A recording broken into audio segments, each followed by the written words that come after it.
I think that the real question is, what do Singaporeans want from government?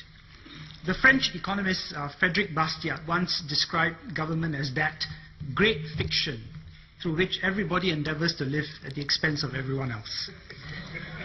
And that is true of Singapore as it is of every other country. So when Mr. Gerald Giam accuses the government of being very good at managing its own risks, but not the risks of Singaporeans, he completely misunderstands what government is. Governments don't have risks. It is only people who have risks. The allocation of risks is always one between one group of people and another group of people. So between old and young, between current generations and future generations, between employers and employees, and so on.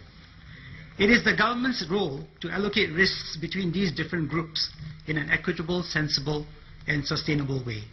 So when you say you want one group to bear less risk, you are in effect saying that another should bear a higher risk. Except opposition politicians find it inconvenient to mention this second group of people, so they call it government. I think that it's easy to answer what people want at a general level. They want less stressful education, but a better educated and more competitive workforce. They want higher wages, but lower costs.